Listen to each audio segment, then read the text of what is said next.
Hello, respected viewers.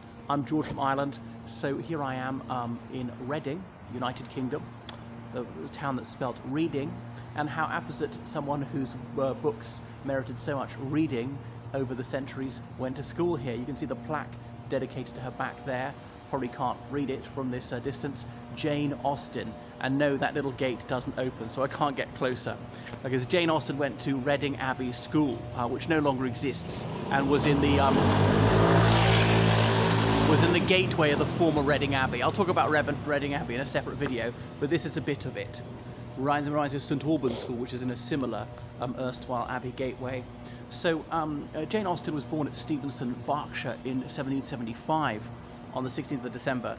Not Berkshire, forgive me, Hampshire. She was born and indeed died in the same county, Hampshire, which is on the southern coast of England, halfway along. And indeed, she never left southern England throughout her whole life. So where we are in Reading, this is in the county of Berkshire, so an adjacent county. She spent some time in Oxford as well, and they lived in Bath briefly. That was about it. Occasional trips to London. So Jane Austen's father was an Anglican clergyman, therefore they had high social status. They weren't gentry, they were just below that. So they pined for social promotion. An advantageous marriage could mean social arrival. They were plagued by this fear of being déclassé. Her father had attended St John's College, Oxford. This at a time when about 1% of the population went to university. There are only 2 universities in the whole of England. Those were Oxford and Cambridge. There was the Church of England is the established church. England being the only officially Christian country in the world besides the Vatican. I don't mean a Christian majority country, but has a state religion. And I do mean England, not the United Kingdom, has a state religion. So you were given whatever parish as an Anglican clergyman. You could have 2 or 3 or more parishes, and the living, as in the salary they got, varied wildly. But he got 2 rather poor parishes, had an income of about £200 a year, which for an Anglican clergyman was low. So, although he's very respected by his parishioners, they weren't that well off by the standards of the bourgeoisie. So they were, a lot of the Anglican clergy would be the upper reaches of middle class, and some of them would even be cadet branches of noble families who'd be in the Church of England as clergy. So promotion was very much nepotistic. It was all about who you knew, and getting the plum jobs, getting bishoprics and so forth. So she wrote these closely observed comments on society, but they're also psychological novels about characterization. Not that much happens, there isn't much physical action in them. And remember, she was born in 1775, she was a teenager at the time of the French Revolution. The world was in tumult. There was radical ferment here. There may well have been a revolution in this country. There were all sorts of groups like the Birmingham Political Union, the London Corresponding Society, demanding extraordinary change or even an overthrow of the whole system, or moderate organisations, the Yorkshire Association wanting redistribution of seats. But all this seems to have passed her by. She appears to have not the least interest in political ideology. The Napoleonic Wars are mentioned only obliquely. Quite a few army officers pass in and out of what's going on. We occasionally meet someone who's made his fortune in India with the Honourable East India Company.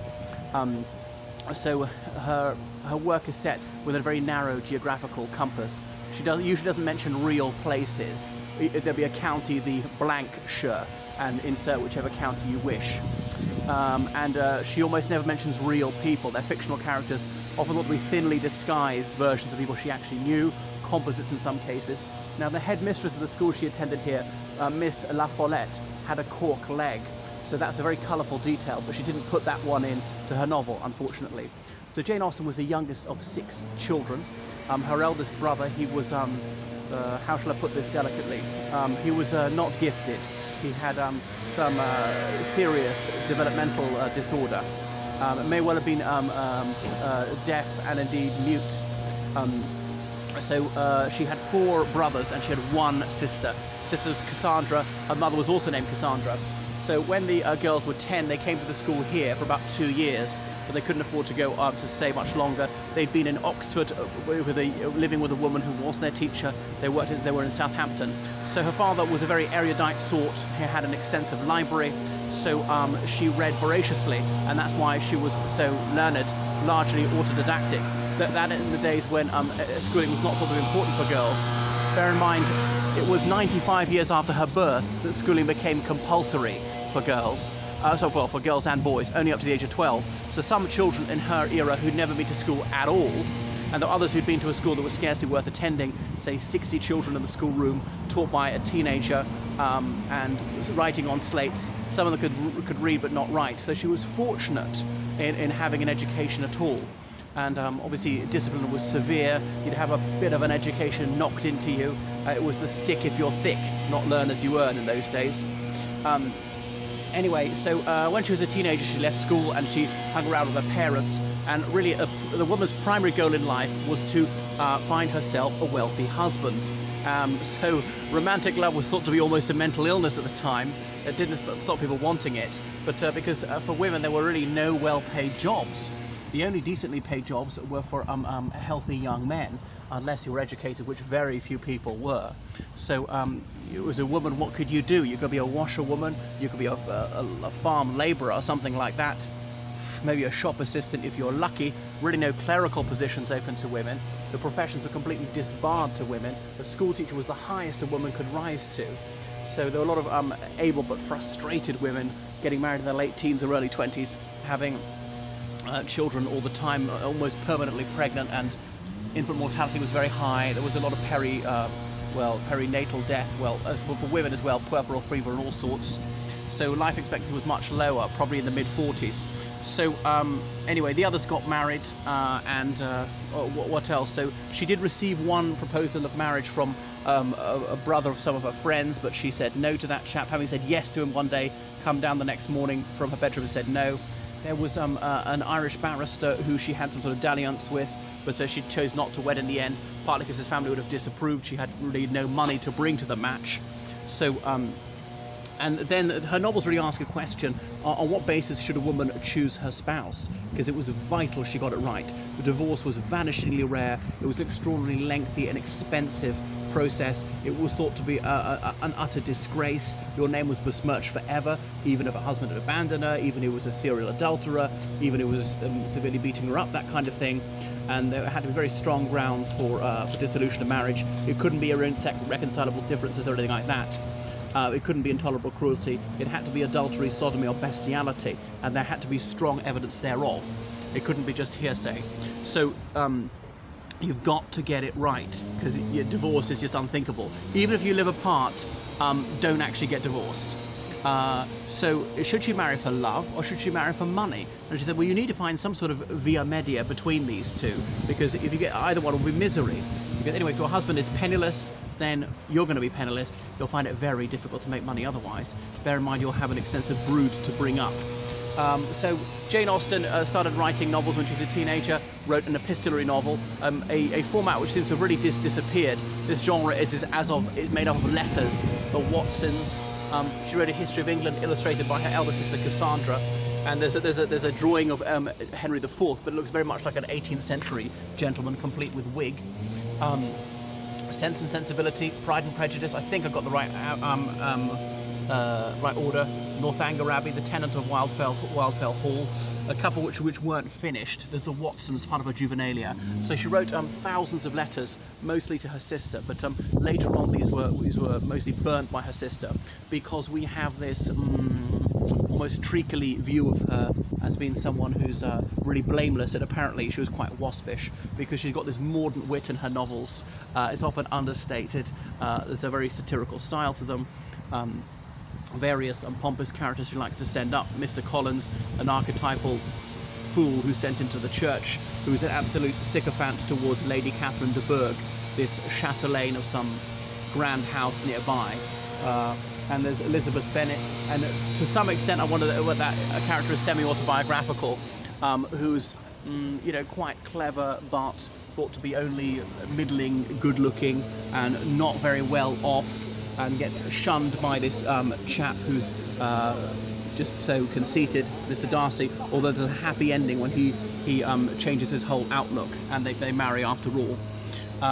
And there's another bit where there's that flighty teenage girl, the youngest one is 15, who runs off with whoever, I can't remember who's the baddie, who's the cad.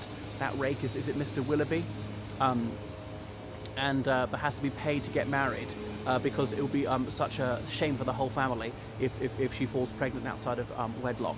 So it's all about money and manners. So hey, what's changed? Obviously these tales are somewhat eternal, have often been reworked. I know this is the locale and there was a certain social situation which has changed, but some issues are perennial about relationships, about social classes, about this fear of being déclassé, about materialism, these personality types. So that's just a little bit about her.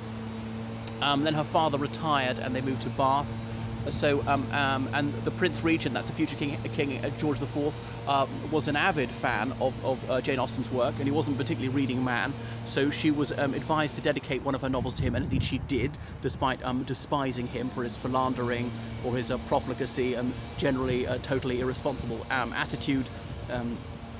Anyway, then in 1817 she was falling very ill. She moved to Winchester. She died at College Street, as in just across the road from that very famous school, Winchester College. And indeed she's buried in Winchester Cathedral with her ecclesiastical connections allowed her to have such a distinguished resting place in that town in Hampshire, or city in Hampshire, not very far from here. So that's just a little bit about Jane Austen.